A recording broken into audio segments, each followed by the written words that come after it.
Hello, everybody, all the ERA drivers. I hope you guys appreciate this. This is going to be our weekly deal. This is going to be more or less our broadcast. I want to get the personality out for the drivers in the league and give them, longer than 5 minutes to talk and do stuff. So, yep, this is episode 1. This is the pilot. We do have an interview with John Wall attached to it. I urge any new guy to iracing, please listen to it because this guy's been everywhere. So, please enjoy this episode. If you have feedback, please let me know.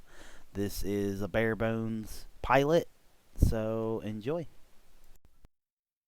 Welcome, everybody, to episode 1 of the ERA Weekly Podcast. This is going to be a season-long deal. It's only going to take place during the our preseason and our entire season leading up to the season finales. I'm going to be joined by the guy who runs the Xfinity Series and former K&N champion for Season 1, Jonathan Christopher. We have James Panko, who we got last year in the, he ran a little bit of K&N, a little bit of the Cup Series. Hola. And the embodiment of ERA himself, Mr. Frank Dawson Jr. Hello. Alright, boys, this is the official first episode. Got a lot of stuff going on in the iRacing world and the real NASCAR world. I guess we'll get into it. The news just broke a little while ago. Probably about a couple hours of us recording this at ISM Raceway is no longer going to be sponsoring the Phoenix Raceway, and it will now go back to just being called Phoenix now. So, what are you guys' thoughts about that? It's a conspiracy theory. I'm glad. Phoenix is Phoenix. It's not ISM. I was just going to say the same thing. Yeah. It's kind of a non-story, really. I mean, it doesn't change nothing about the track. I just hope the start-finish line goes back to the front stretch. Have they raced it with the start-finish line on the backstretch yet? I can't remember. Yeah, this last season. This last season? Okay. The new configuration was last season. Yeah. So I wonder when that'll be coming on iRacing. And then going back to the other way, they switch it back again. I can tell you right now, none of the league races will be with that one, or not Xfinity, anyways. Well, not this year until they, archive everything. You know how they love the archive. Didn't they build the new stands and all in the? Yeah. Okay. Yeah, I believe. So it'll be a pretty big update for my race. Yeah. If they do. Yeah. It really is. It's going to be. I know they've been doing a lot of updating recently. I believe they just recently updated Lime Rock not too long ago. So. Yeah, that was a nice update. Yeah. So that was the big news today, and we also, I guess there was I just heard this recently that Dale Jr. was in a room racing with a few people on iRacing and did confirm that North Wilkesboro will be released in 2020.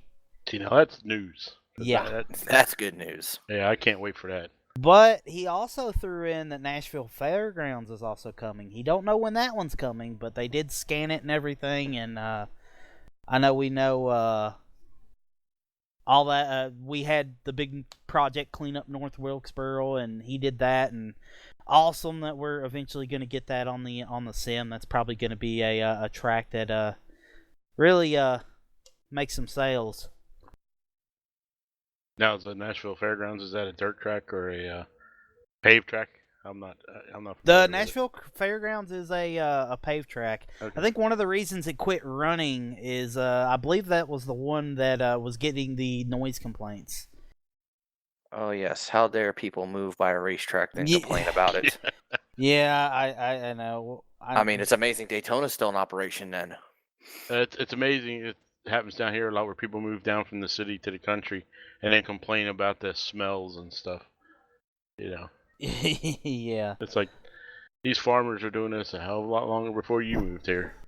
No, you're right. I think there was a racetrack I used to hit in Somerset that they had an agreement with the town that they will have the races done by like 11 or 11:30, and that was as far as they went. So I mean that was, I don't know. It kind of sucks that there's a track going to the waste side, but hey, it's gonna get life on iRacing. So I mean, good, more content for us.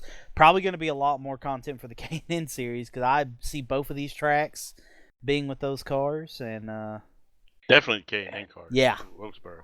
Yeah, Yes. definitely too big, too small for Xfinity or NASCAR. Yeah. Well, it'd probably be too bumpy. I don't know. For a car with real low ground clearance. Yeah, that's the curveball for North Wilkesboro is just how the track surface has been, which I did like. So that is something Junior did bring up, that the track, like the asphalt, looked race ready. Like they could have had a race on it like the next day. It was that good. You know, if Junior was smart, he would pull out one of those cars and put on expedition, whatever, a couple lap race. I mean, they could build something around it. I know he did mention something on Twitter about just putting some dirt on it and hosting some dirt races. Because somebody mentioned, hey, why don't you buy North Wilkesboro? Oh yeah, but you look at the pictures and there's a lot of infrastructure that have to be rebuilt. Yeah. There's actually a YouTube video that a kid did that showed it off and how bad it is, and yeah, there's a lot of work to it. So, I mean, it's If cool. Junior builds it, they will come. I mean, yeah. You might be able to run the trucks there. That'd be about the only seat. So I mean, Yeah. Junior could definitely do what like Stewart did to Laura. Yeah. Junior Yeah. could take that track and build it back up to what it needs to be. Get some of the lower series like Arca or the. You're breaking up again.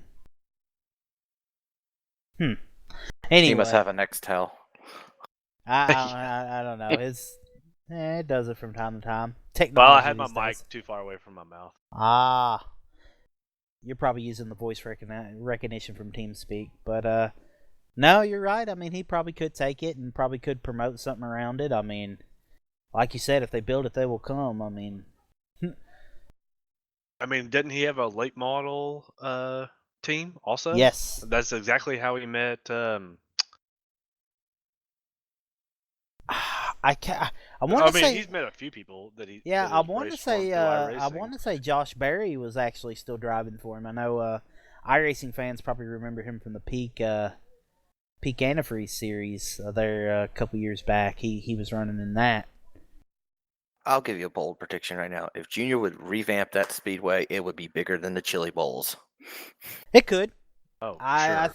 I think having a big stock car version of it would be kind of nice. I mean, The marketing alone, because you never hear Chili Bowl on a commercial on TV. Playing, but Dell Jr. bought out North Wilkesboro and revamped it and started bringing series there. I guarantee you're gonna hear. yeah.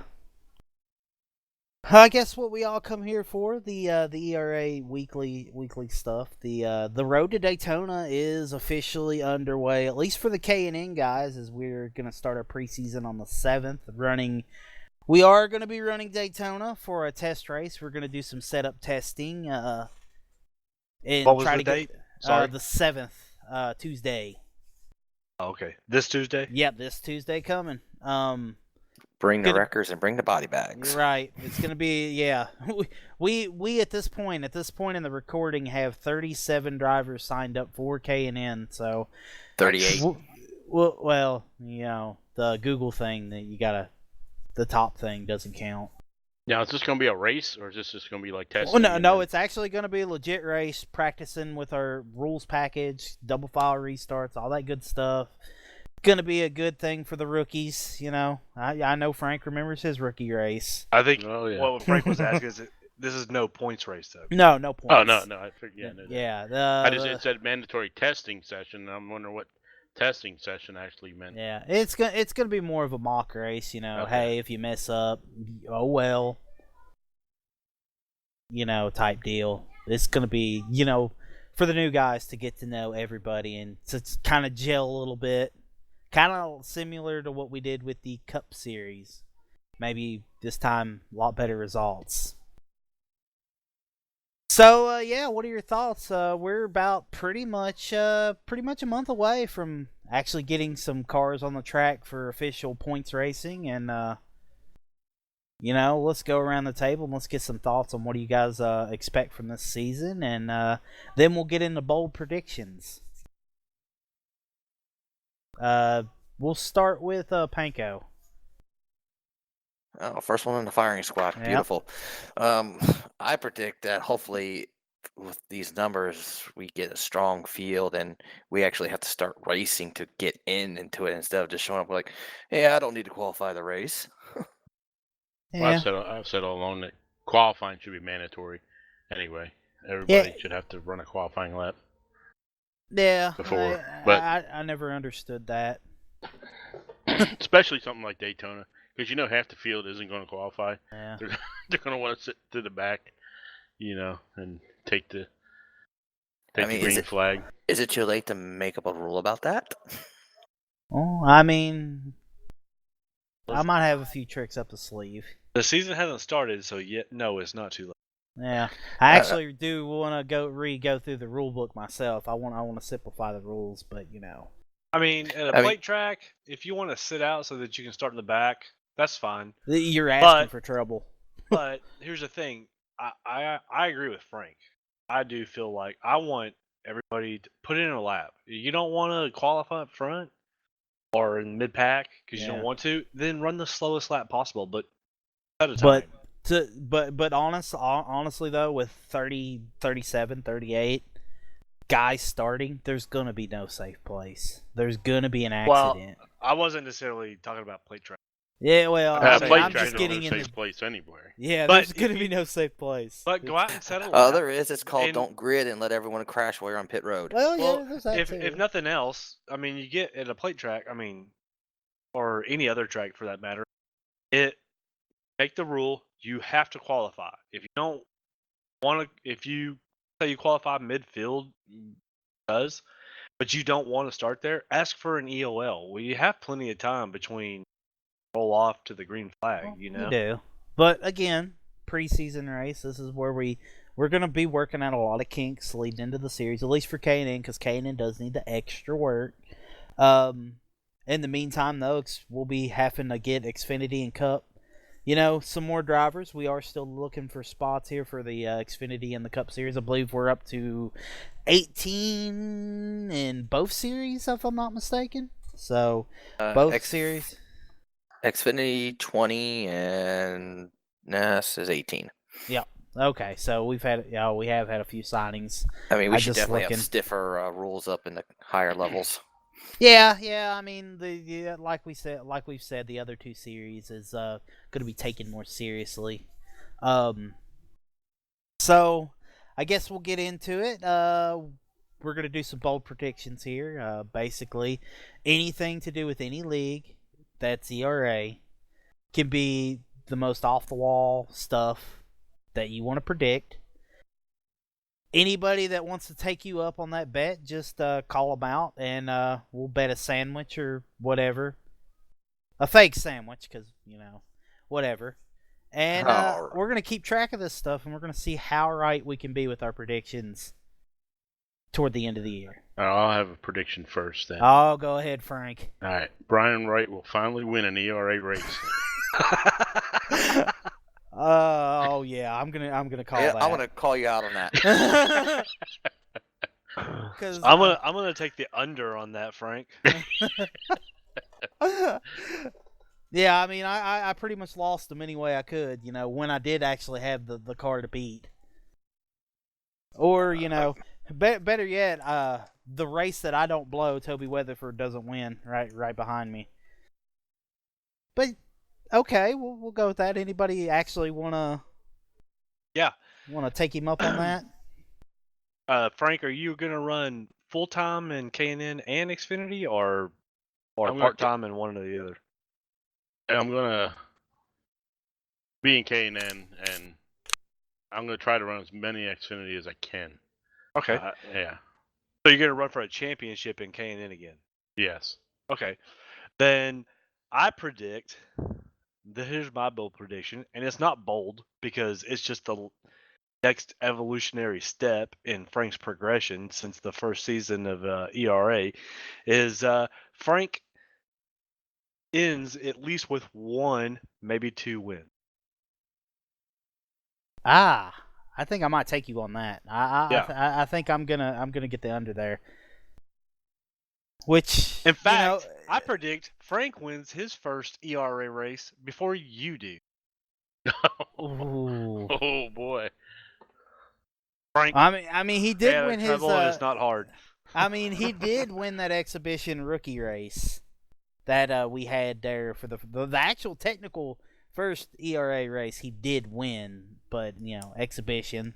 Okay. So I mean, Daytona, anything can happen. So No. Yeah. Points race, not Daytona, Talladega, not a plate race, but I'm definitely gonna have to. Yeah, I'm definitely mile and gonna a have half, 2 mile race, because Frank went from mid to rear of the field the first season to being a top 5 car every race. Right. The second season, as long as he didn't get involved in somebody else's. Right. I was gonna say take Yeah. the wreck Yeah. out of it. Yeah. That was I'm by back- half I the season, I mean- think. You went from being, lapping you to being in my relative the entire race, regardless of where I was at, and I'm not a contender to win every race, but so I'm betting Frank wins 1 to 2 races next season. Okay. I'll take you up on it.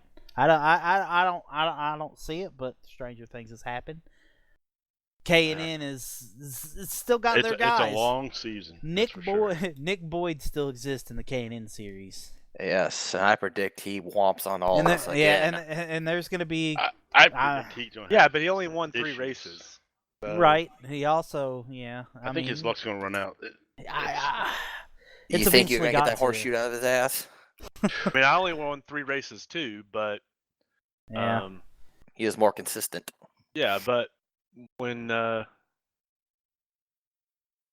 I'm my vote's for Frank. Yeah, I appreciate it. I mean, I could see I'm it. certainly gonna try. Yeah. I won for a first-time repeat champion. Oh, you got Nick back to back. Okay, I like it. That's gonna be tough. I mean, I can see him winning it. I agree with you 100%. But I don't know, man. You got Colt Cecil, Yeah, there's a lot of good racers. Levi. If Levi's gonna be there all year and keep his nose clean, I hope it's a dogfight all the way to the end. I do too. Because then And you Like got Ronnie too. yeah, Ronnie, myself. I mean, I was Jonathan, second in Chops. points. There's Jonathan. I mean, I think this might be the stiffest competition that the K&N has had since its inception. But I'll be honest with you, I don't know that I might run a full K&N schedule again. I think with running, moving over to Xfinity and running Yeah. Xfinity now, I think that might be where my priorities lie. Well, and K&N will be, I will run as many as I can. And hey, you never know. It's a you long guys will season. If yeah. somebody just runs every race that season, it's gonna put them up in the points. Yeah. But Brian, So- do we want to make drivers or people declare which series they're going to run a championship for? We're not going to do that this year. I mean, it's being talked about. I mean, we'll probably have to talk about that after recording. But there's been some talk about some stuff. Maybe yeah, okay. I'm I'll- okay with not this first season Right. with having 3 series. There, For future reference, I think that might be. It's gonna be a way to go because Yeah. if you're just doing the K&N and you're not really all that good to do Xfinity and the Cup, yeah. I Yeah, mean, it's kind of it's gonna be like Kyle itself. Busch coming down the Xfinity and beating us Yeah. again. And that's gonna be remedied at. I'll have to tell you guys off the recording, but yeah, I mean, who knows? We do got a lot of stiff competition. Do I think Nick can do it? Yeah. I mean, do I see it? I can see it. Does anybody want to call him out and challenge that a little bit? I think he's gonna have the sophomore slump, like I did. There is the I think there's gonna be the That There's- sophomore jinx is going to get to him a little bit. There and the champion's curse does exist. Yes. Well, I mean, and it's a lot. You know what? I mean, I would have had a better running within the first 5 or 6 races. I had like 2 DNFs and Yeah, one. I mean, the first like 5 races of the that season was me. it literally killed my momentum, and I was starting from dead last and working my way back up the entire season, and I only finished 3rd. I think it was But, the 4th or 5th race before I even completed yeah, a race. I know. I got- Yeah, it was rough. I DNF'd, and that was my own fault at Atlanta, and then I got taken out of 2 races in a row by the same person, and I won't mention his name, but that put me so far on the back foot that I never could capitalize on it again because, like you were saying, Nick had a golden horseshoe up his ass, and I mean, when he did bad, I did bad, and when I won, he was like second.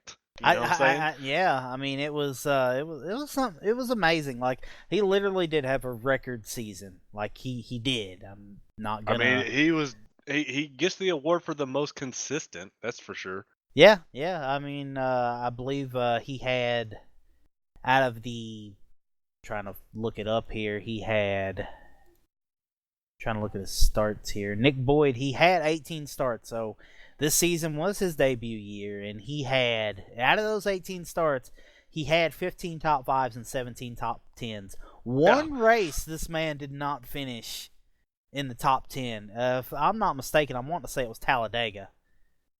Actually, it was the Charlotte Oval. That was the one that he didn't... 18 races and 15 top 5s. So only 3 times did he finish outside anywhere close enough to gain points on. Yeah. I mean, he had a good year. I mean, he had his average finish was 3rd. I mean, and he didn't get many incidents like you said, like so you brought he was up. the Kyle Busch of last season. He pretty much was, but like unlike a lot of people, he stayed out of trouble, which is awesome. I mean, for sure. he was pulled that off. A feat in itself. And from what I saw, Absolutely. I think he's got the best ability to save his tires and run for the end. He does. He does take a lot into it. He does race a lot. How about what? How about this for prediction? I mean, we can keep making predictions. Any of them you can think of. How about we'll go with how about Alex Boyd? Alex Boyd finishes top 10 in points. Oh, I definitely see that. Oh, I do too. Yeah. Mhm. I mean, Nick is mentoring him, so Yeah. He I could see him pulling that out. I think he did pull it out this year. I mean, some guys missed. It took a lot of that, and I don't think he came in till Atlanta, if I'm not mistaken. So I think he'd be a guy that you could watch. Yeah, I can't remember what his last paint scheme was, but he can take the student driver off. student the driver back off. of it. Yeah. I think he did graduate to a sponsorship eventually, but yeah, he made his debut at Atlanta in a started 24th, finished 14th in that race, and he had an average finish of 15th, average start of 16th. He was a mid-pack guy, but he did rack up 5 top 5s, which is awesome for him, and he was getting a taste of the front there. As Nick would tell me that he's like, man, it's so much better up front than it is in the back, which is something I preach. Stay away from the back of the pack because it's a lot of the guys that are just really trying to get their feet wet, and it could be a mayhem back there. Well, you could see his inexperience when he did get up in Yeah. the front, but I mean that'll come definitely. Yes. I'll go as far and say he finishes a couple top 5s and maybe even one win. It's a long series, so it's very possible. Yeah. Yeah, well, again, 36 races. I believe he's actually going to be starting some. I think he's going to be doing a little bit of the Xfinity in a Cup for Boyd's team this year. They're going to soft shoe him in there for a few starts. So I don't know about the win, but I guarantee you at least a couple top 5s. That's for sure. Yeah. Yeah, I mean, anybody else got any they want to throw out there? You can throw them out there for any series. I predict myself getting a win. Okay. Bold prediction, sir. Oh, you know it is bold. No, you've come a long way too. Yeah. I think when you started, you were a rookie, weren't you? Oh, yeah. Rookie or D class? Yeah, rookie. Yeah, I think James was the one that, like, I don't really want to do official. I think Wall was one that was, like, really, like, come on, dude, run official. I did, and then oh god, I did Talladega last week. No, never Oh. do Talladega in official. Or Well, Daytona. here's how this could. Not I unless you actually, want to tank your I rating and your SR. well, I didn't care. I was bored. Oh. I actually got the pole and led 10 laps of that race. Oh, well, that's nice. That's good. I mean, I actually from Talladega last week. I had some actually clean racing. Like, there was one Talladega race we only had one caution, and I only got wrecked in one race, and that was pretty much it. Other than that, I actually gained IR. I was almost to a I want to say a 20. I was a 2802. And then went to Lanier and lost it, but whatever. Yeah, I just did the official to get my B license, and Yeah. I just kind of I dropped some IR just so I could ride around the back and just get Right. the safety rating. So That- because I needed it to go over 4 to get the promotion, which it did. Right, and that's awesome. I mean, now you can be opened up to, do more stuff, and, NIS is coming up, and I figured a lot of people are going to try to be working on that a little bit more to get more track time in, which it'll be awesome. I know our racing is Tuesday, Wednesday, Thursday, so probably be around the weekends when I'll be able to shove some NIS in. I'm going to try to run at least one a week myself. So. All right, I got one more. I'll put Alright. my brother into the wall. Yep. What? What'd you say? I said I'm going to put my brother into the wall at some point this season. Oh, is your brother gonna race with you? He did sign up today. Man, you Yeah, I love your know. brother, do you?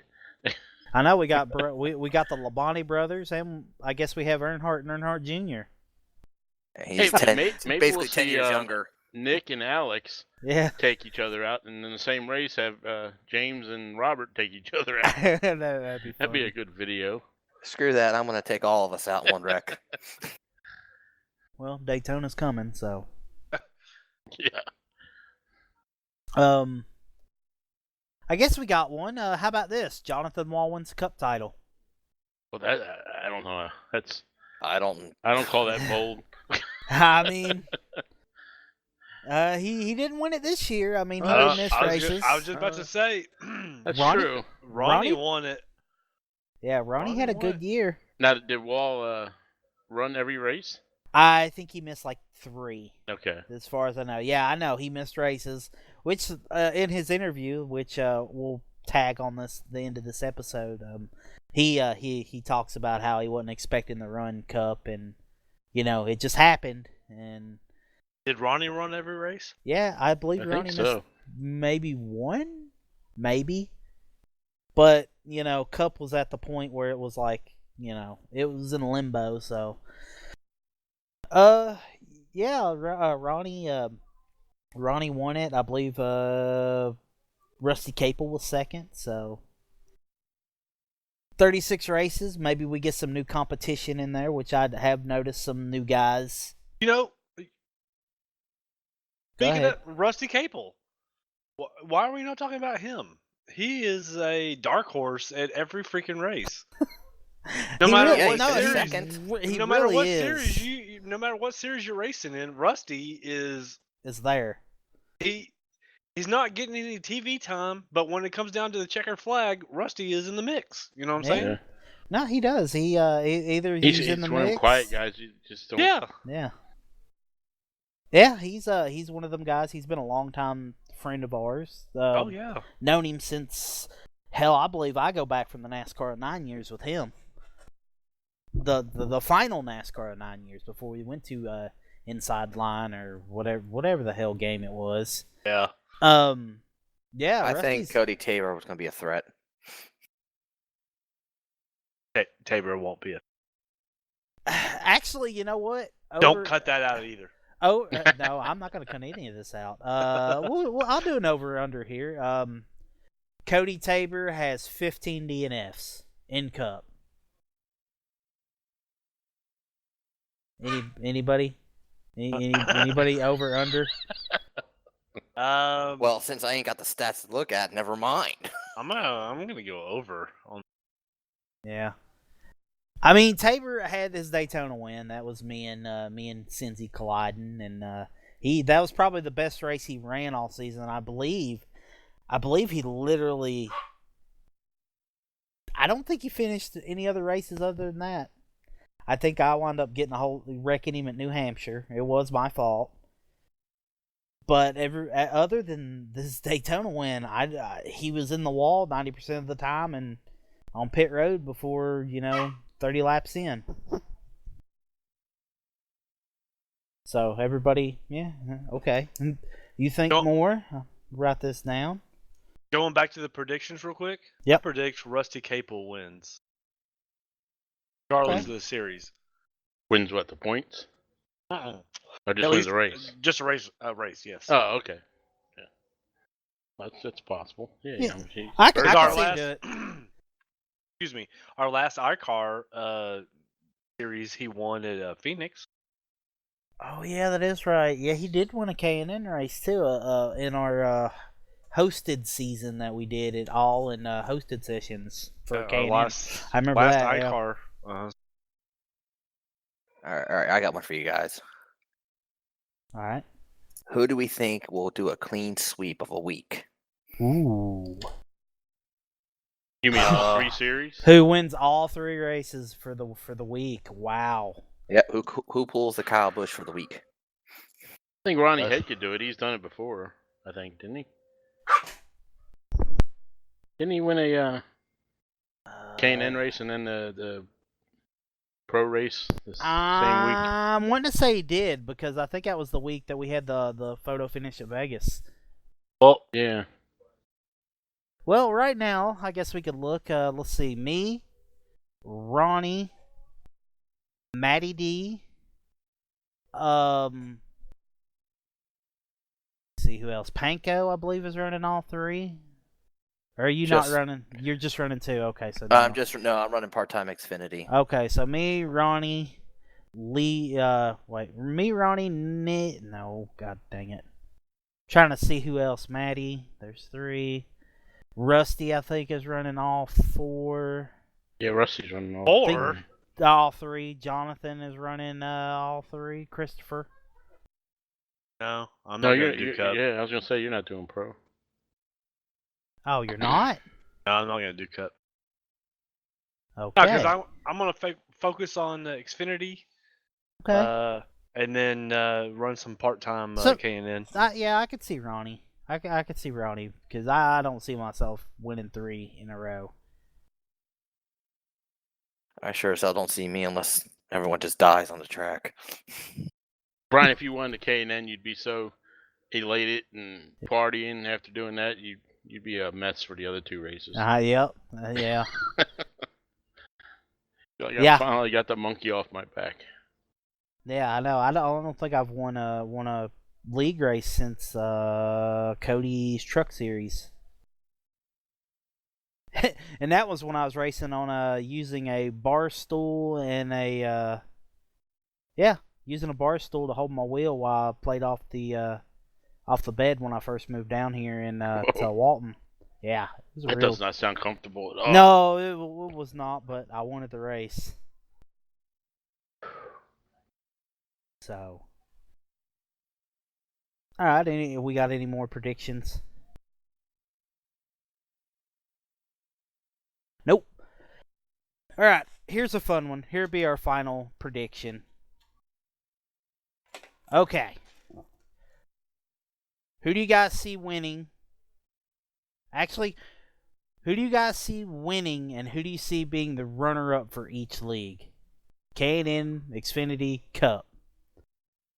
Who do you see winning the Cup this year? Who do you see? I see Nick Boyd, K&N, and you in second again, Brian. Okay.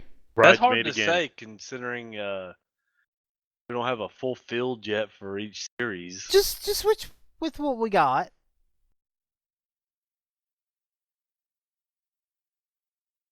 Man, I think J Wall will win Cup, and probably Ronnie, if he runs every race, coming right behind him. No, I like that.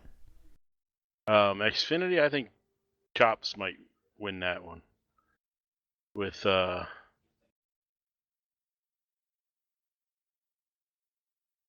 don't know about Sue. Maybe Adam Musso. He's there all the time. Yeah, our Canadian. Yeah. That'd make me a happy man because that's my teammate. And K&N, man, I don't know. That's wide open. K&N. There's so many good drivers. Like I said, if Nick Boyd can keep his luck going, he'll probably win it again. Yeah. And second, maybe Colt. Ooh, yeah. I could see that. I really could. Yeah. I could Banana even... two might switch the top spot. I don't, Yeah. Yeah. it's tough to play this game. Yeah, like so you said, many. anything could happen. Again, we don't have a chase. We don't have any of those formats. It's literally 36 races. It's whoever's going to run the most of those races. I mean, yeah, whoever's going to be the most consistent. I mean, yeah. I could literally myself with no wins. I could literally walk in there and get a championship with top fives. Anything can happen. I think the bigger question is, do you think it'll go down to the last race in K&N? It can. I mean, I believe the year before it did go to the last Yeah. race. Yeah. You and I went down to the last race. Yeah, I mean, I just had a bad Darlington race, but it can. I mean, but if somebody catches fire like a Nick Boyd, then it's going to be over by the time we're 5 races left. I mean, Xfinity and Cup, it's wide open for me. yeah. I think I see Ronnie win the Xfinity, and I'll put There's going to be some road courses in Xfinity, and JC. Yeah. Well, yeah, he'll eat them alive in those road courses. Yeah, I'll go with Chops for second. For second, you fucker. Yeah, I could see, dude, Ronnie, I don't know. He when can I run make the Xfinity. I don't. He's gonna put all the road I don't courses disagree at with the end that. of the year. No. They're gonna be peppered throughout the year, but it's gonna be a third. You know. Yeah. Well, I mean, I don't know about third, but I mean the road courses are going to be sprinkled throughout whenever they are supposed to run them alongside the other 2 series. You know what I'm saying? All right. Well, we're overlooking one big person in Xfinity also, and that's J Wall. If he runs every race, Yeah. that could be the I know how he is. He'll tell me right now. He'll do what Jonathan just did and be like, "Man, I don't know if I'm gonna run all year." And then next thing you know, he's ran all year. So I mean, he I think that's, other than K&N, I think that's probably his second weakest car on the sim. I know K&N, he's not really that good, and he'll tell you he's not great with the K&N car. But I think they're just now like really diving into Xfinity a lot more, which I've been driving them. They're fun to drive now. I mean, that's actually my weakest car on the sim is the Xfinity car. So, You know, I mean, he who else could. might? What's that? Go ahead. I was gonna say if, crap, I was just looking at his name and now I lost it. The 00. Levi If he could break that curse, he might be a good threat. I mean, he's probably the most experienced guy with Xfinity starts.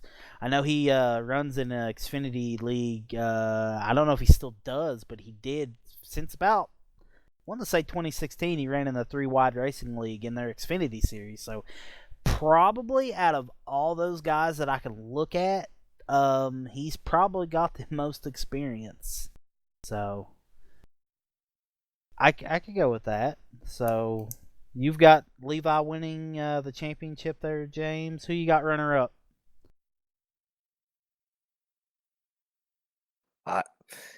I think it's just going to be down to how well JC does in the ovals, Okay. then goes and kills everyone in the road. All right. And who do you have winning the cup? I think it's going to be a fight between Rusty and Ronnie. Ooh. Mm. Rusty winning over Ronnie or Ronnie winning over Rusty? You could take a coin and flip it. That'd be interesting if they could back it up. I believe in all the times I've run a league, that's only happened. It's only happened like once. So. Yeah, but we don't have too many newcomers on the pro side yet. You know what? And you guys have really, really kind of not even thought about him, and I'm surprised. I'm gonna go with my cup winner being a cup champion being Jesse Kaplan, and Jonathan Wall being the runner-up. I was actually thinking about how many finishes Jesse will have. Yeah, I mean that's what I'm going with too. I I'd mean, if he reverse keeps that his order, car clean. Brian. Yeah. But I've also ran in a league that was open setup that Jesse Kaplan did win the championship for. Got down to the final four and got wrecked. And is Jesse going to be a full-time? I believe he race? is. He actually did make the cut, even before the whole turn left exodus. So he's there. But yeah, I got Kaplan over Wall, and I guess for K&N, man, it's tough. I think I got Colt over Nick. I don't know why, but I think Colt will be racing just as hard as Nick. All right, I got a Super Bowl prediction here. All right. All right, here we go. Joe Packard wins his first Xfinity race. Oh shit. Joe, I love you, man. Xfinity? Oh, That's the only thing he's running in. Oh. He is. I know he backtracked a little bit. You know, it was just cool. Like I should have really did the series beforehand, but yeah, you know what? I'll take you up on that. I don't think he will, but I mean, I don't know. Maybe he got better during the offseason. Anything could happen. I mean, really, it can. You know, I mean, the proof is in the pudding. He ran better in Cup than he did in K&N. Absolutely, yeah, he did. Yeah, so I mean, he was beating me in Cup. I believe he actually. Of course, finished... I had a lot of problems, but yeah, he was. Me and him were right there most of the time. I believe he finished 10th or 11th in points. Yeah, so not out of the question. I mean, granted, Cup is open and Xfinity will be fixed. Yeah, I mean, he does got a better shot in Xfinity. All right, Chops. I don't think you gave us your predictions of who your champions and runner-ups are going to be for each series. I haven't because I hadn't really put a lot of thought in it. I was listening to you guys. Yeah. I was purposely avoiding the question. Dun dun dun. Yeah, for K&N, I mean, Nick has got to be top 3, right? Mm-hmm. You're gonna run full time in K&N? Yeah. Okay. I mean, if we're not gonna do like you said, we'll talk about it after the podcast. But if we're not gonna do, you have to, like in real life, where you have to claim championship points series. Then maybe I'll just run. And I can run both seasons. Mm-hmm. I don't know. It's really tough. Like K&N is really tough, and I'm not trying to toot my own horn or anything like that.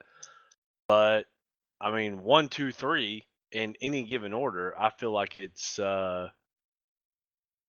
Nick, you, and myself. Yeah. I don't know. You know what? I'm gonna leave that one alone. But I still guarantee Frank's first win. Xfinity. I mean, again, I'm not trying to toot my own horn, but I don't know.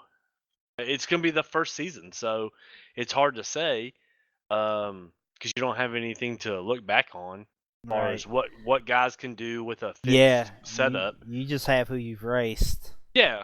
The road course races, I'm not guaranteed to win by no stretch of the imagination. That's probably going to be my best bet. I'll admit that. So I'm gonna leave that one alone because that's uncharted territory. Now we see why he wants more road courses in there. No, that's no. I mean, if we're just I know, going I know. by, I mean, I'm looking at the list here. All signed up so far, Yeah. but I mean, that's a crapshoot. It is. It is because you don't know. We haven't done a full season of it yet. We haven't even done a season or even raced them at all, really, except for Cody's preseason. Gonna be racing the car on a lot of new tracks for everybody. Yeah, exactly. Yeah. And you're gonna be racing a car that some people have never even raced before. So Right. you're basically gonna go undecided on all three. Yeah. No. And then Cup. It was Wall and Cap, and even Dustin if he decides to join. Are they a contender? Absolutely. I think Wall's the most consistent racer of the three. Yeah. So I'll agree with you on that. Wall's always going to be. If he races the entire season, he's always, especially with the old point system in all three series, he's always going to be somebody you're going to have to go, fuck, motherfucker just out qualified me, or he's only right behind me, or whatever. You always have to. You always have to just assume Wall's going to win, especially in Cup with it being open, because those dudes got better setups. That's just, we're just being honest, right?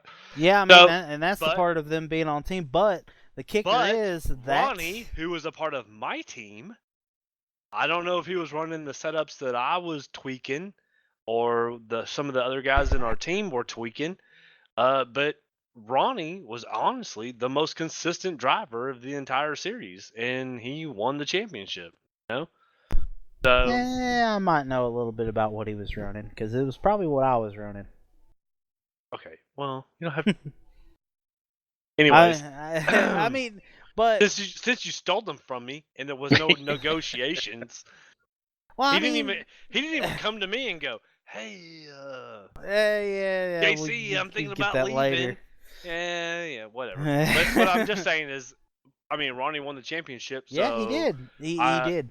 I can't, regardless of what he was doing throughout the series or the season, you can't count him out. So right. Ronnie, you know what? I'm gonna go with Ronnie as my championship. He's gonna defend it.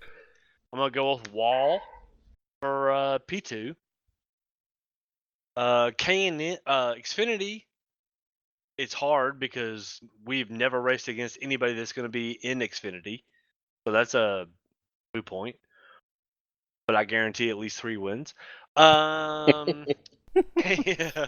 K&N, Rick, man, you finished second in the points 2 years in a row. Yep.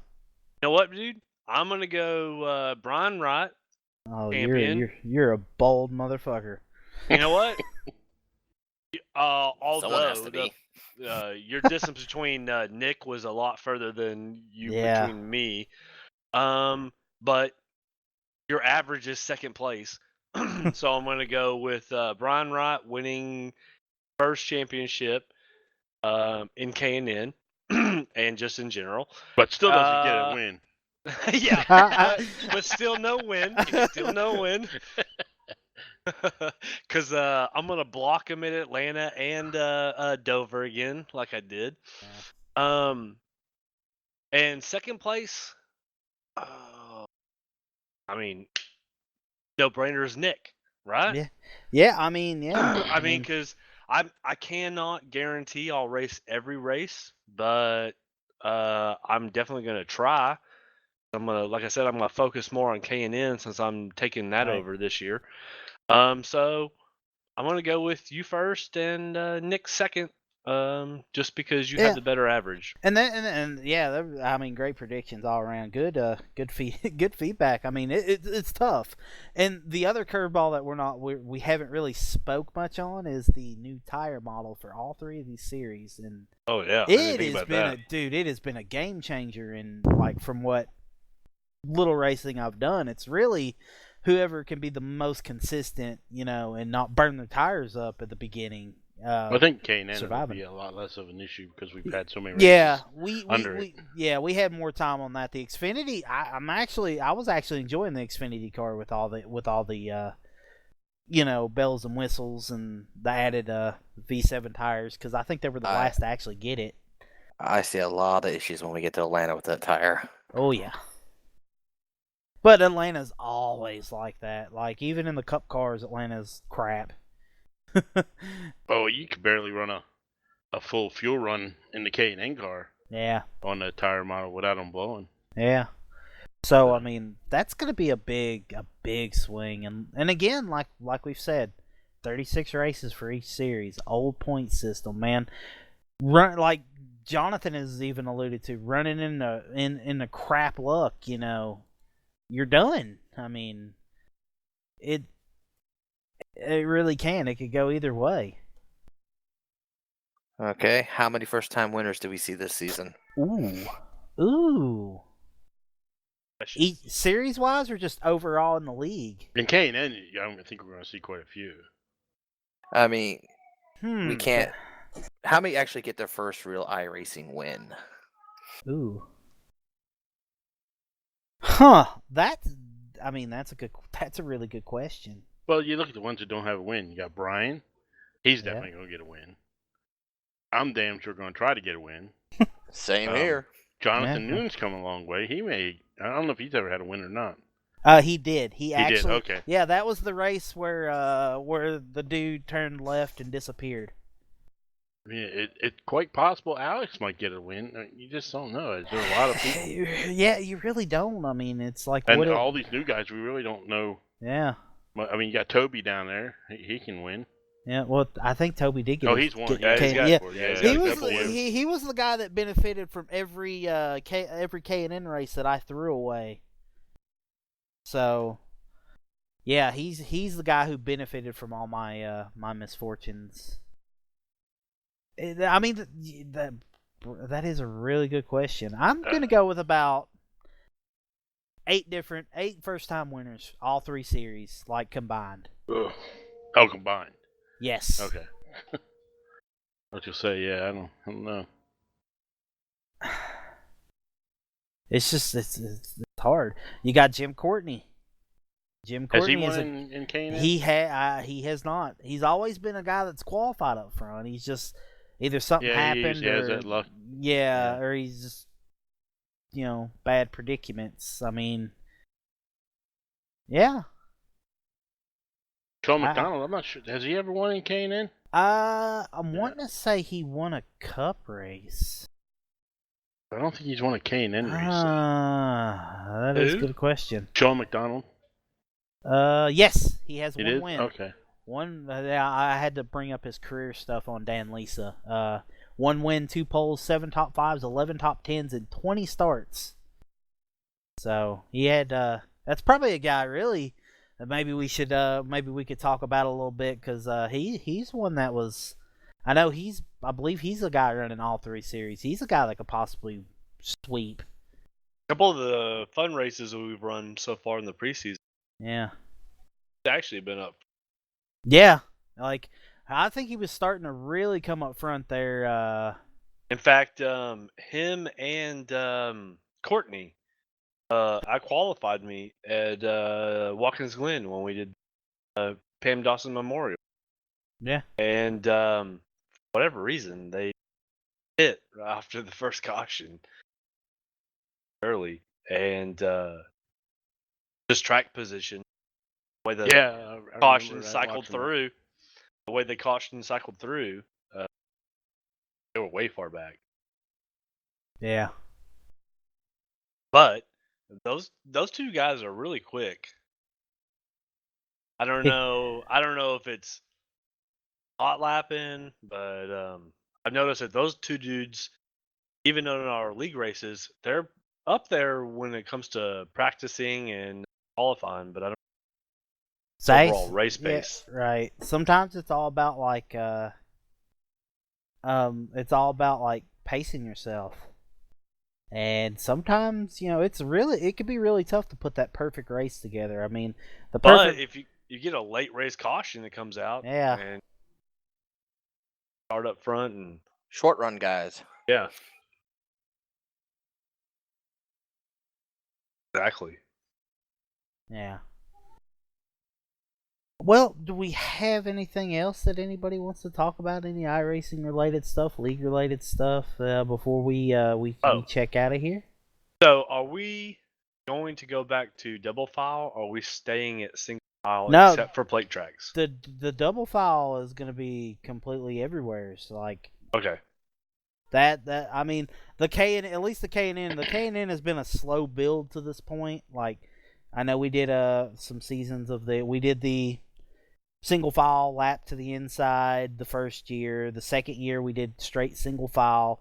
The third year it's time to bring them up to the pace to what they're going to be used to. I mean, so Sink or swim, baby. Yeah, that's all 3 series, not just Yep. K&N, correct? All 3 series. So I mean, maybe I know there is some new bells and whistles. I guess I can get into it about the whole the new things that iRacing has gave us with their last build. Is they actually, I believe they gave the ability on, at least on the member site now. I don't really use the beta much, but I believe you can switch it to after so many cautions. You can make it go to single file if you want. So I can actually click that option in now instead of just doing it through the race or whatever. And so, this might also, sorry, I didn't mean to interrupt you. Yeah. This might also be a good time to talk about the 18 incident limit. Doesn't necessarily mean you're just DQ'd. Just means that's your first consequence to drive through pit road. That's something I also I'm working to test out at Daytona with the K&N guys. It's going to be kind of our guinea pig race. Yeah, it almost seems like it's too high if that's the way it's going. Maybe we need to lower that. Yeah, like I don't know what I don't know what we're going to shoot for, because we need to. I know I'm going to maybe start at Daytona with a 15 incidents. After that 15 incident level, you're going to have to do the stop and go. Which, if you, from what I heard on the iRacers Drivers Lounge podcast today, if you have any of your pit stuff in and you get that penalty, you're going to be in there for 40 minutes. It's going to hold you a little extra for it. So 40 minutes? 40 seconds. Oh. Sorry. Damn, what'd you do, blow an engine? And no, anyway. Hey, I have sat in the pits for 40 minutes. Yeah, I think we've all done that a couple times. But yeah, 40 seconds unless you uncheck all your tires, all your gas, all that stuff. So you're doing that stop and go, like whether you want to or not. So there's that to think about. They've put that in there so people don't take advantage. Like, say you're up to your pit cycle and you get that incident and you're like, well, I'm just going to go ahead and pit and, I'll be fine. At the point, you just might as well just make it a pass through. Yeah. I think they're working on that, and they had a lot of issues. Well, you can make it a pass through or a pit or like a stop and go.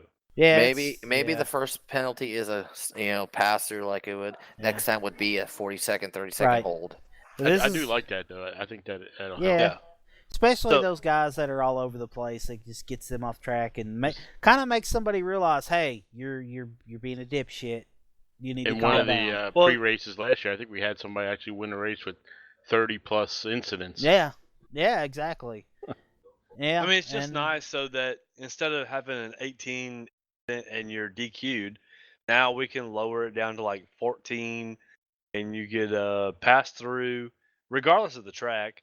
And your second violation, which might be 4 or 5 more incidents. I'm thinking even 8. It should be lowered. That's 2 full contacts. You can also set like one, like it's kind of like a warning one. Like you can set your one, like say 15 incidents, and you're like, it makes you pull in, but then like maybe 20 could be the DQ. Be That's like, what I'm saying. yeah, Well, I mean, we can stagger it. So Yeah. like whatever we 10 let's just say it's 10x, and you get your first drive-through.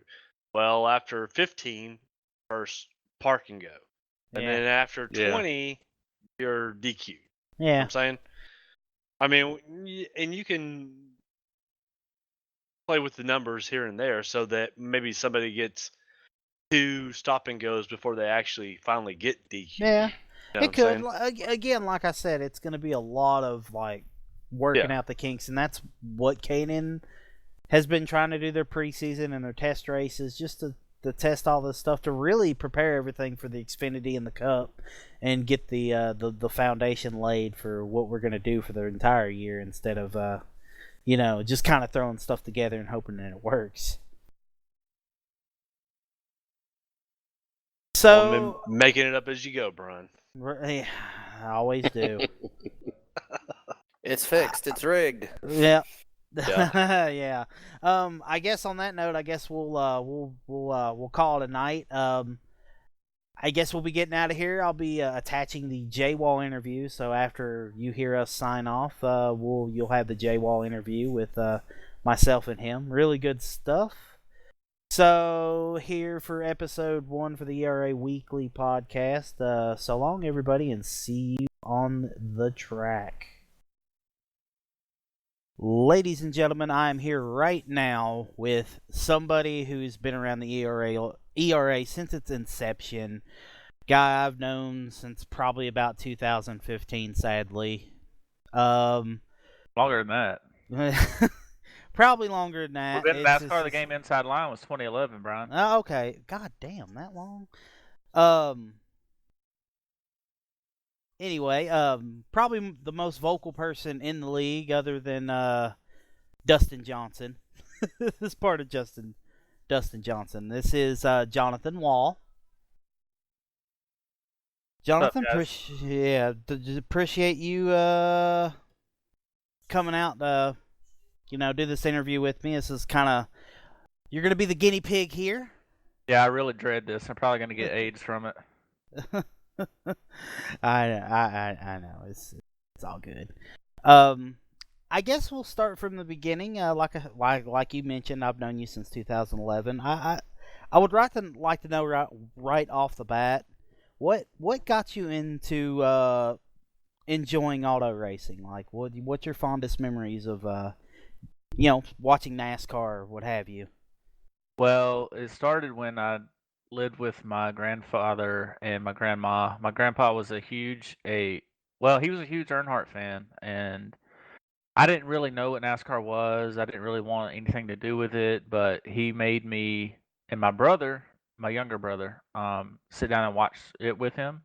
And I guess it just kind of, I don't know, it just kind of grabbed a hold of me, and I kind of started paying attention, and I got into it. And I think it was about 1995 or 96 when I started watching. I was 6 years old, and I don't know, it just kind of drew me in ever since then. And there was a couple of years where in between where I didn't follow it as much, but for the most part, I've always pretty heavily followed it.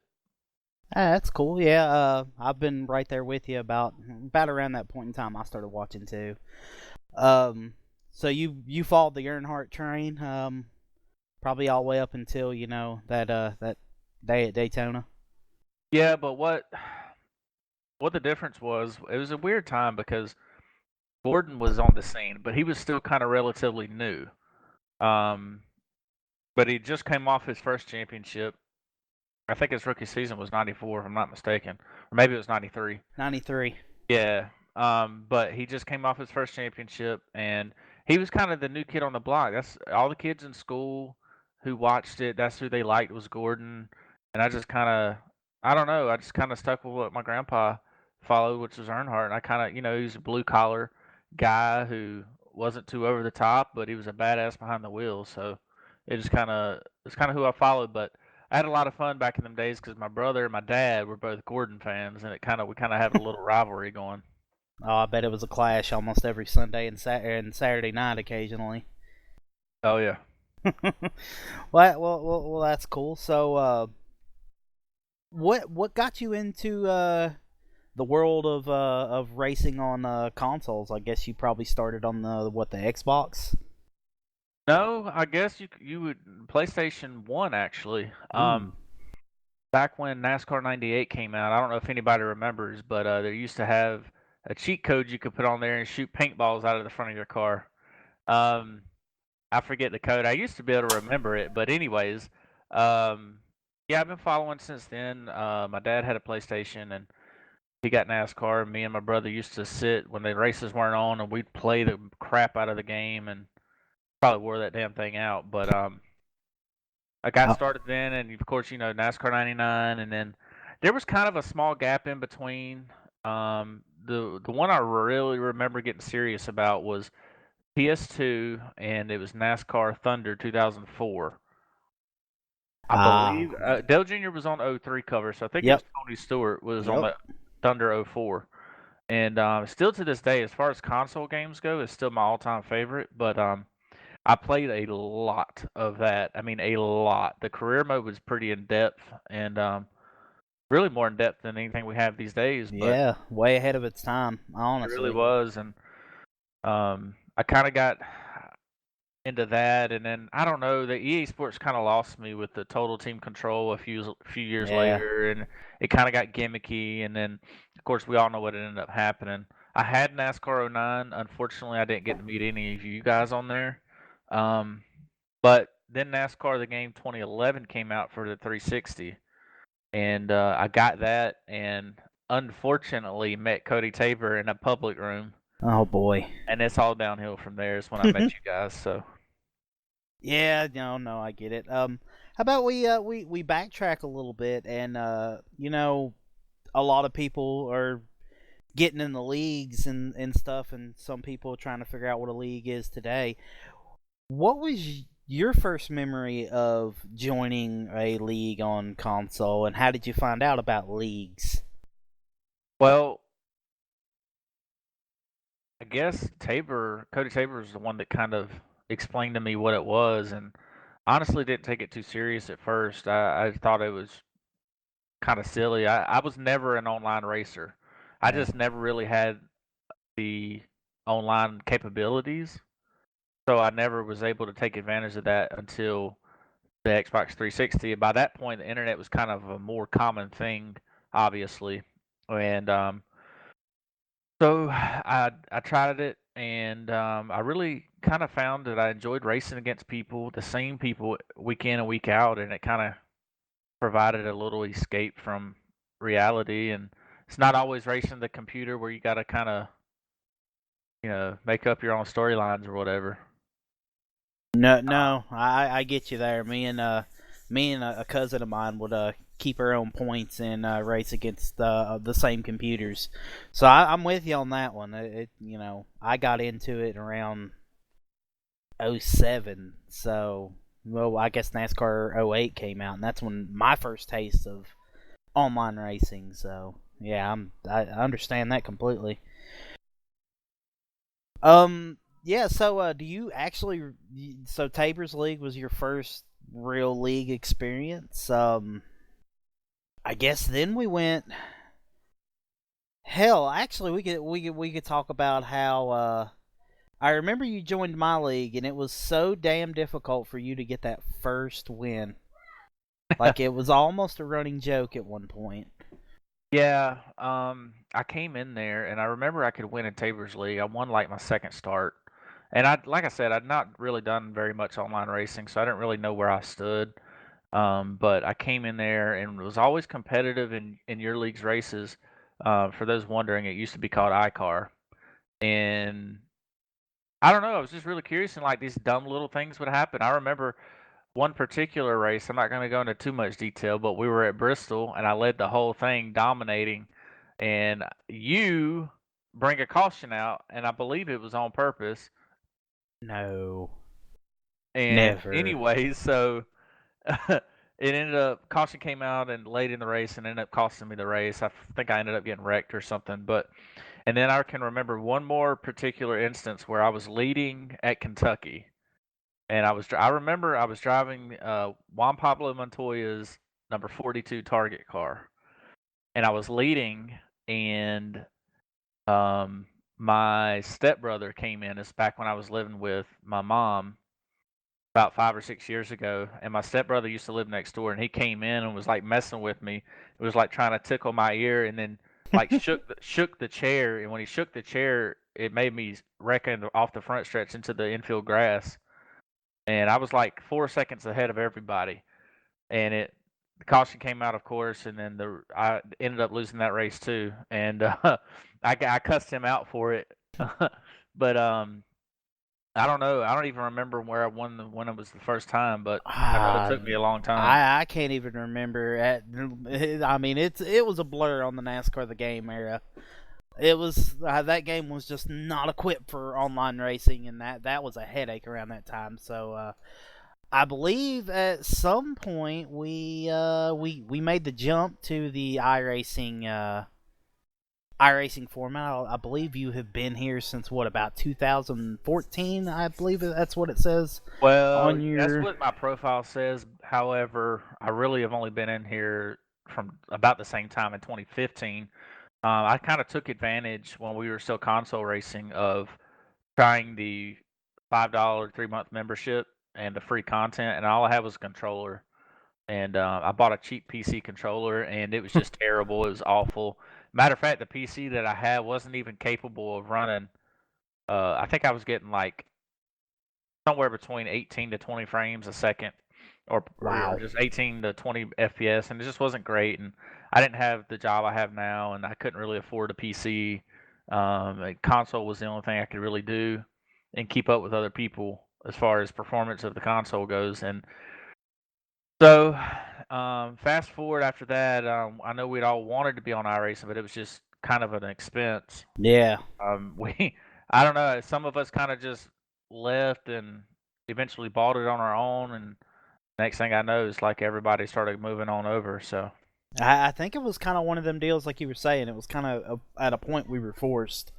It was either deal with what they're giving us or get this new shiny, thing that does everything you want it to do, and you don't have as much headaches. Because I mean, from a running a league standpoint, it was terrible. Every week there was something new that happened that you had to make a rule about, and then the next week it would completely screw that rule up. So, I mean, we got here, and I believe you ran the iCar and the iCar Cup Series at the time, and you had a you kind of had the leg up because you could drive, and you had Dylan Duvall in the league with you, and I think at that point in time, I think Dylan kind of helped speed you up and get you to where you are right now, where you do have the speed now. So, how was your time racing with Dylan? well, it's very interesting because if you look at it from the perspective of I'm a newcomer to the sim, and then also the perspective that I think he was. I'm pretty sure he was a peak driver at the time. Yes. Somebody who has all that experience. And for those wondering, Dylan actually used to race in iCar on NASCAR 09 way back in the day. But anyways, that's another story for another day. We got on the track, and I remember most of the league were newcomers. Yep. And Dylan was a pretty heavily experienced veteran, I guess you could say. And it was, I mean, honestly, to be frank, it was embarrassing how bad he was beating us. And it had nothing to do with setup because it was a fixed set league, and it was like mind-boggling that somebody could be as fast as he was. And then it's like a little bit each week I'd learn a little bit, and honestly, if there's anybody out there looking for advice, they need to not shy away from running against the peak guys, because that's where you're going to learn your most as far as racecraft goes and where you can find speed on the track. If you don't race people better than you and you're winning every race, then you're not really learning anything. Yeah. No, that's 100% true, and that's something I try to preach to some of these guys. And I know we do have our K&N learning, letting them get their feet wet before we throw them to the wolves. And like you said, at that point in the year, some guys did get fed up and they did leave. You did stay because you actually were trying to benefit from it than trying to be like, oh man, Dylan's winning every race. No, you were like, let me race his line. Let me see how he runs this. Hell, pick his brain. I mean, some guys don't fail to do that. It's like, no, this guy's kicking my butt. I'm hell with him. I leave. But sometimes if you just ask them, hey, how do we do this? How do we do that? Sometimes those guys are really open to helping. I mean, it's all about helping guys that want to be helped. Yeah, they are for sure. I know that once he left, I noticed a kind of stagnant place in my driving ability where I kind of knew certain things, but really, honestly, the best thing that you can do is race against live competition. Whether it's in official or in a league, I do recommend racing official because you're guaranteed to race people around your skill level. At the same time, you can learn too and just get better. And I don't know, I just kind of, slowly but surely raced my way up through the license levels and never really paid much attention to iRating until I hit 3,000 one day. And Yeah. looking back on it now, it's not 3,000 is not a ton of iRating, but it was big then, and I started to focus a little bit more on it then. No, yeah, right now at this point you're at a 5120, which is pretty nice. I mean, really respectable in the community. I think really anything above a 3K is means you're kind of caring more about your stuff, about your iRating than anything. But from some of these guys, like you do have the experience. You've been in the bottom split races, and now you're pretty much racing top split. So could you explain to some of the people that will be listening, like the differences from like going from bottom split to a top split?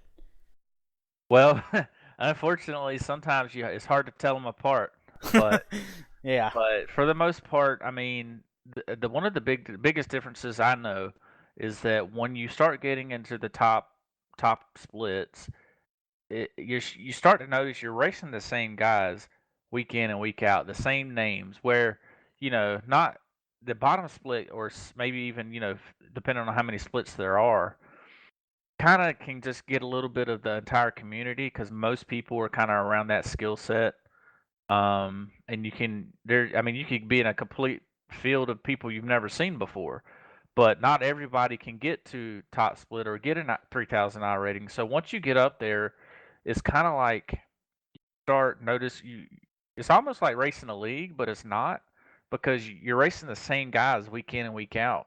So you kind of learn their tendencies. What maybe one's a little bit more aggressive than another, or maybe one's a little bit takes care of their tires a little more than others. So you kind of learn, well, he's going to let me go, or maybe this one's going to race me hard. And now the downside of that is you will butt heads with people, and what sucks is you can't really get away from them because you're at the same skill level. You're gonna you're gonna be in the same split no matter what. Yeah.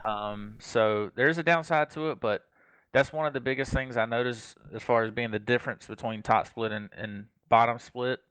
Now, bottom split, there's a lot more mistakes, obviously, that happen just due to inexperience. I think the mistakes that happen in top split is people's, egos, and then Yes. also just hard racing. Everything's so close these days, especially in the new Cup cars. It's like every little thing you have to block people on lap 2 now because you let that guy go and you might not be able to get around him later on in the race just because the dirty air is so bad. Yeah. It forces you to be aggressive because if you don't, you're going to be mid pack at best. So Yeah. it's just a different style. The sim is changing a lot. It's really blowing up. We're getting a lot of people interested in coming onto the sim that have never done anything like this before. So it's very interesting.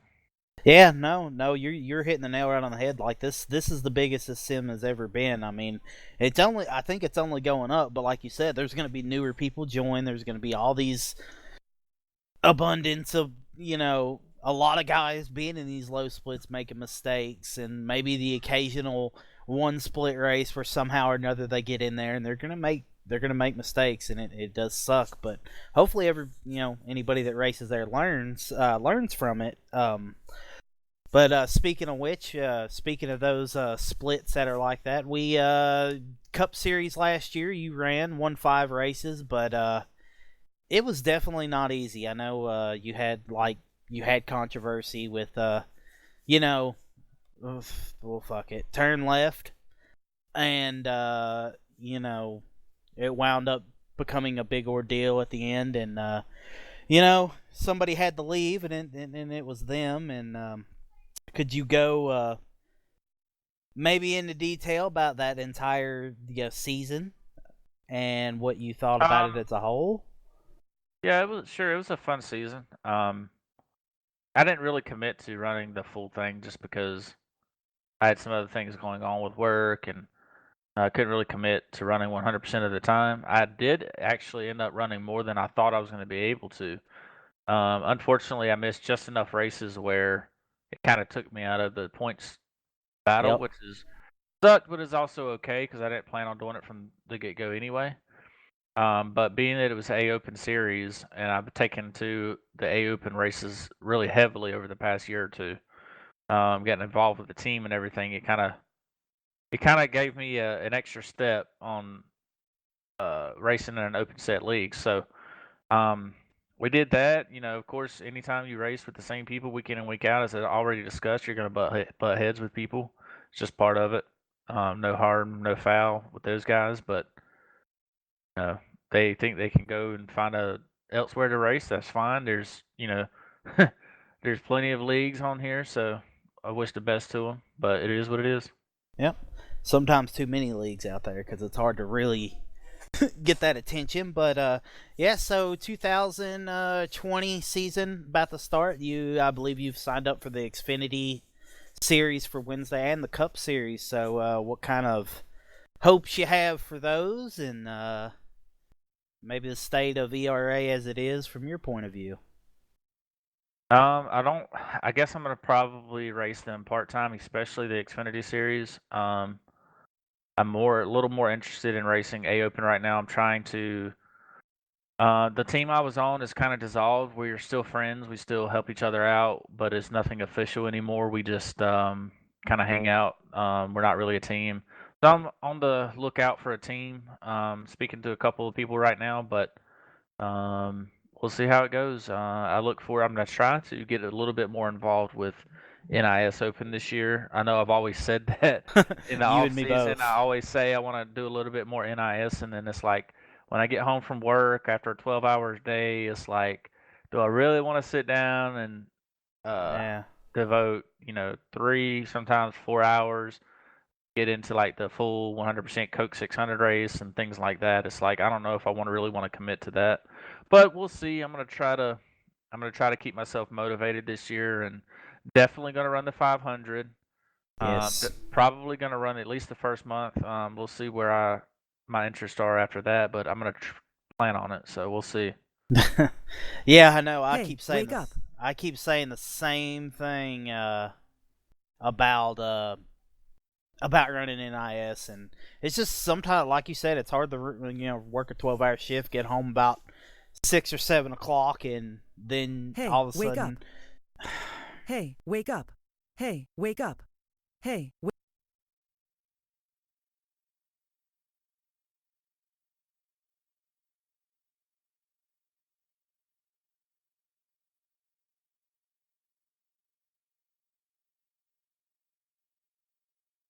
So yeah, I'm pretty sure you guys heard all the "Hey, wake up," and somebody thought it was funny to interrupt the interview as I was doing it, so I had to cut the question and answer portion out. The questions really wasn't that great, but yeah, there was your interview, your debut episode. Kind of, hopefully you guys learned a lot from Wall. Wall's been everywhere, and I hope you enjoyed the episode with our predictions and stuff. And again, any feedback's appreciated. This is for the ERA community, so I had fun doing it. I believe next week we will be covering the K&N preseason testing at Daytona. Or the preseason race at Daytona. and getting to the point the car's on the track. So see you out there.